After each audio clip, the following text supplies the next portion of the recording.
And we are live, back with another rendition of the Los's Corner Store and the Prove Me Wrong podcast.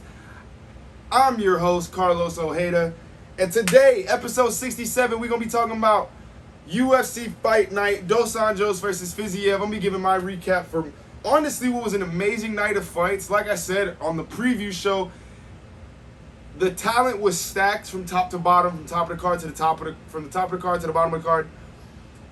And the results pretty much showed it. A lot of really good fights, a lot of close fights, and a lot of dominant performances, which is honestly what a great UFC card stacks up. This was an awesome card.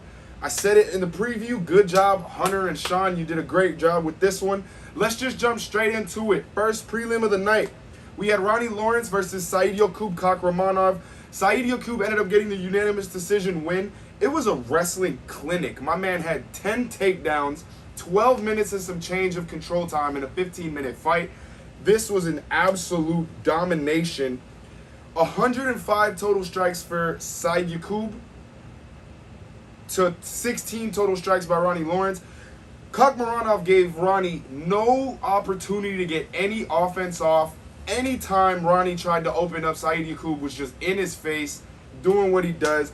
Great performance by Kakramanov and a great performance to start off the card. In our next fight, we had Kennedy Nzechukwu versus Carl Roberson. Carl Roberson tried to shoot in the first 30 seconds and realized, wow, this guy is strong. Big 6'3", 205-pounder. Kennedy is such a mammoth at that weight class. He just overpowered him in every exchange, was able to get dominant positions over and over and over again. And then in the third round, Carl was really tired, and Kennedy started landing some really good ground and pound to kind of end the show right there. Herb Dean had seen enough after like 12 elbows in a row. So that was a great performance by Kennedy. And yeah, Kennedy was just a blanket on top. Then he got the finish. It was a great performance. This guy is learning on the job. I think he's only 21 years old. This guy is learning on the job, as Brandon Fitzgerald said during the broadcast. Absolutely love it. Versus a tough Carl Roberson. In our next fight, David Onama versus Garrett Armfield. David Onama ends up getting the second round submission via arm triangle. There was a clear strength advantage here. Onama is a very explosive striker, so Garrett tried to use that to his advantage and wrestle and grapple a little bit more. But Onama was just too powerful. There was a couple 50-50 positions during the fight where you could see Onama was just getting there via brute strength instead of technique. Garrett did make it competitive. Like in the preview show, I said Garrett was coming off short notice. Tuesday night got the call. Saturday night you're fighting. So it was a really short notice fight. But Onama did everything like he was supposed to do. Onama got the second round arm triangle, really sunk it in, worked the hips, worked his separation from the body, squeezed real tight, and Garrett, like the trooper he was, like the gangster he is, just went straight to sleep, no questions asked. It was a great 7 minutes of action, to be completely honest. It was a complete MMA fight for 7 minutes. Great finish from Onama. He's finished all of his fights, and that's including in the UFC, 2-0 now at the Apex with 2 finishes. We're starting to see one of those guys from Africa kind of, there's a new wave and crop of African talent in the UFC, and we're starting to see him on the rise. Love to see it. In our next fight, we had Cody Brundage versus Tresean Gore. Cody wins via first round TKO. Everybody thought that Cody was going to have to grapple. Cody's known as this wrestler. Cody's blah, blah, blah, blah, blah, blah, blah. Tresean's got power. Nobody's going to stand with him, blah, blah, blah. Cody got the takedown, was successful in some positions. Tresean was able to scramble and get back to his feet. And then Cody stepped back off a low kick because Tresean has a nasty habit, which Cody even said after the fight, he's got a nasty habit of throwing the low kick and his head's on the center line. So Tresean throws a leg kick, both hands kind of like this, and then Cody's able to just switch stances and catch him with a clean right hook, straight down, caught him on the chin. Tresean was out before he hit the ground, came back to life, and then Cody just jumps on top of him like an animal and is able to just punch his lights out, make him go completely limp. Absolutely love the finish by Cody Brundage. Tresean Gore, since talking all that shit about how he should have been the Ultimate Fighter. He got robbed of being the Ultimate Fighter. He should have been in the finale. Blah, blah, blah, blah, blah. Is now 0-2 in the UFC. And he's got a knockout loss versus a wrestler. Trayshawn's definitely got to go back to the drawing board. And this is a huge, huge win by Cody. Huge win by Cody. In our next fight, we had Antonina Shevchenko versus Courtney Casey. Antonina ends up winning by split decision. Showed some improvements in the grappling. Courtney is a dog. Courtney never stopped going forward.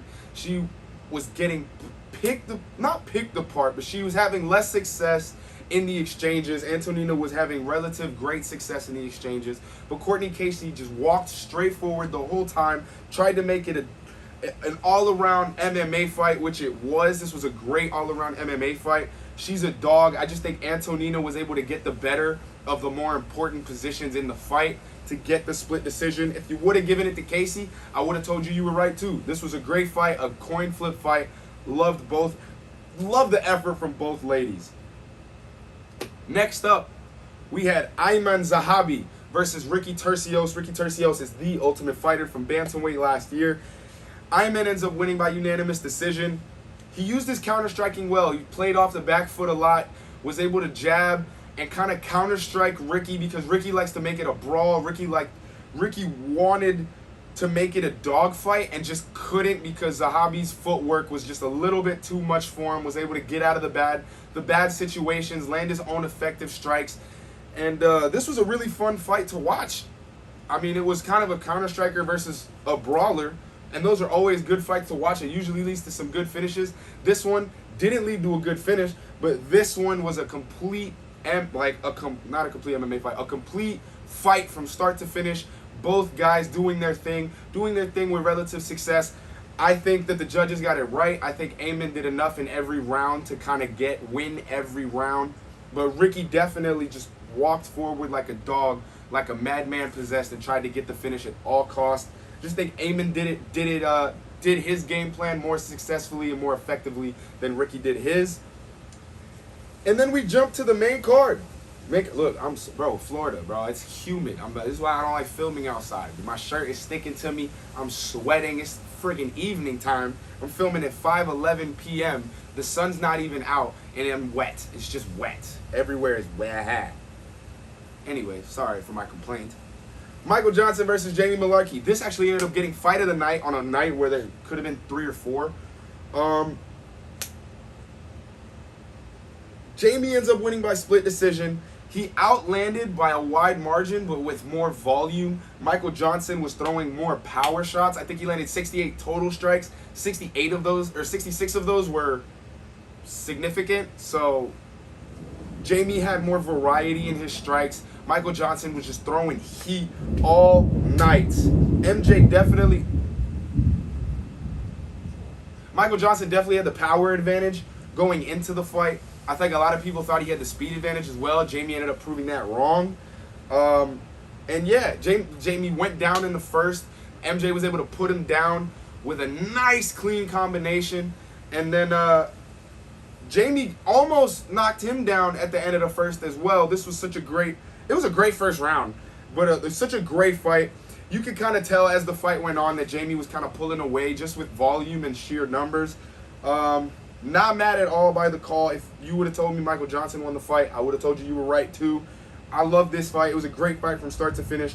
Cynthia Calvillo versus Nina Nunes unfortunately gets scrapped the day of the fight. Nina Nunes comes down with a stomach virus the day of the fight, cancels it. She's hoping to get it rescheduled. I haven't really heard much from Cynthia's camp about getting it rescheduled, but that is a fight that I would love to see because it's a grappler versus Nina, and I feel like Nina needs to beat a grappler in order to kind of move him into that upper echelon at 115. And yeah, super shitty. Super shitty. I hate the fact that got canceled. I was really looking forward to that fight, but shit just happens. Next fight of the night, we had Jared Vanderaa versus Chase Sherman. This was a heavyweight, fiesta. These guys, the chins on both of these men are absolutely incredible. They went deep into the third round, and both of these guys were slugging it out from start to finish. I think Jason Jason was moving forward more, and I think he was kind of getting better of the combinations, but Chase definitely had the power advantage. Like when he landed and when Jared landed, I feel like Chase was doing more with those heavy shots than what Jared was doing. Still a great fight. And with the third round TKO, you can't really be mad. Like, you cannot be mad. Chase just had more to give in that third round. I think it was like a 12 or 13 strike combination. There was an elbow in there that kind of bounced Jared off the cage. Absolutely love to see it. I love Chase Sherman. I'll be completely honest. When your nickname's the Vanilla Gorilla, I will watch your fights. That's just what, I'm going to watch all the fights anyway. But Chase Sherman just, he looks the part. He's got the nickname. He's got the swagger. He's got the style. Doesn't do very well versus grapplers, but Jared wasn't a grappler. So we got a complete slugfest, and Chase Sherman ends up coming out on top with a third round TKO. Beautiful, beautiful, beautiful fight by both men. I said in the preview show, I don't think it's heavyweight, so even though the guys were on a 4-3 fight losing streak, I don't think anybody was fighting for their job. But both guys came out and were fighting like they were fighting for their job, just like I had predicted. And I think both guys are going to walk away with this and still have a job. Just because that performance from both gentlemen, they left it all out in the octagon, and I love to see it. Next fight, Douglas Da Silva Andrade versus Said Nurmagomedov. Now, I told everybody, Nurmagomedov is not your typical Nurmagomedov. He's not going to stand there and try to take you down and beat your face in. He's going to try to wheel kick you, question mark kick you, front kick you. He's going to try to do everything to make it look spectacular. And that's exactly what he did. Said got the unanimous decision win. He controlled almost every striking exchange. There were some moments where Da Silva had moments where he was getting the better of the exchanges, and Said would just flip a switch and then immediately take back that control. Da Silva had 4 minutes of control time throughout the fight, and still it looked to me like he got dominated. I know that Michael Bisping and Brendan Fitzgerald on the broadcast were talking about it. It was a close fight. It looked like a close fight when you are watching and you don't really know what you're watching for, which is what those guys' job is to tell people who don't know what they're watching what they're watching. It looked like a close fight, but you could kind of tell at the end of every exchange, looking at both of their faces, that Da Silva just had nothing for him the whole fight. Said was never in a moment of like, oh shit, I'm in trouble, and Da Silva was just getting beat up the whole time. And yeah, great fight by both gentlemen. In our co-main event of the evening, we had Cal Bohalo versus Armen Petrosyan. Cal ends up winning by UD. Cal had a bunch of control time. I feel like he had control time for the first 2 rounds completely. Armen showed a good ground game. He showed that he was able to kind of, he wasn't going to get submitted at any point in time. He was able to scramble back to his feet when he needed to, or when the opportunities presented themselves. Especially in that third round, Armen was given everything he had in the third round. He had so much urgency to get back up. I feel like if he would have had that same urgency throughout the fight, he probably would have won, because on the feet, it looked like Armen was definitely the superior fighter. And yeah, Armen just showed a little, like, he showed too much, too little, too late. You know what I mean? Chow, from start to finish, had the better performance. I am completely not shocked he got the unanimous decision. It looked like that way, but Armen, you could see in that third round, if that fight would have gone to a 4th and a 5th, Armen, I feel like, would have definitely started to take over that fight.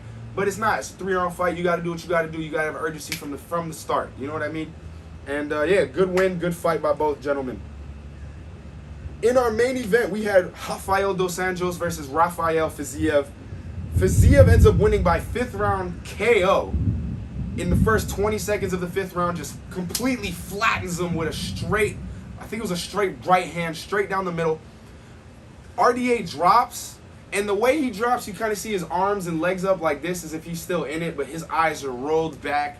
That man, at that point, was just fighting off pure instinct, and then Fiziev just lets off 2 pop shots while he's on the ground. Referee calls the fight. It was a great stoppage, to be honest. I feel like RDA would have taken a lot of unnecessary damage should that have just kept going. I feel like Rafael would have gotten the finish anyway.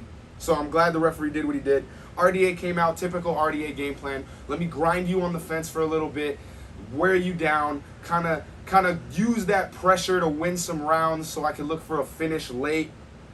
And Fiziev had the power and the striking advantage throughout the entire fight. And in the 5th round, it kind of seemed like going into the 5th, Fiziev needed a finish. Like, watching that fight, you can see both guys, and it's close on the stat sheet. You can see both guys.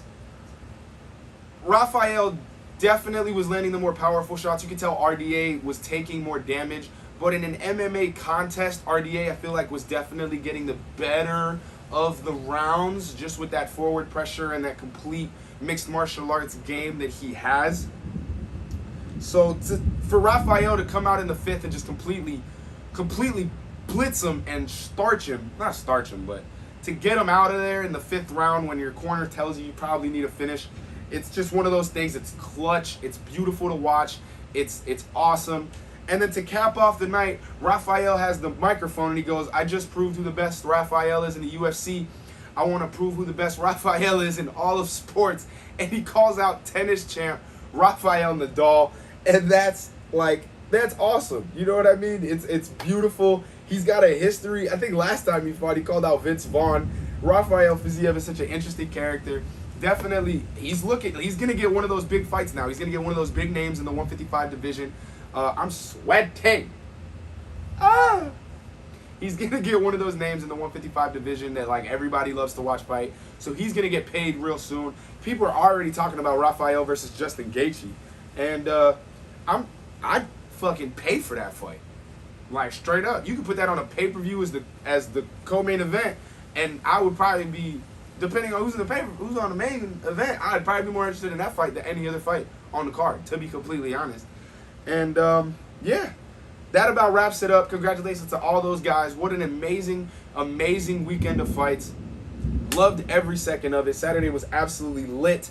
Appreciate all of you guys. Thank you to Buddy. Oh, we back home, South Florida. This is what it is. Hey, Broward. Yay. Thank you to Buddy. Thank you to Mom. Thank you to Mark. Thank you to all the kids. Thank you to everybody watching. I appreciate y'all. Deuces and goodbye. Peace.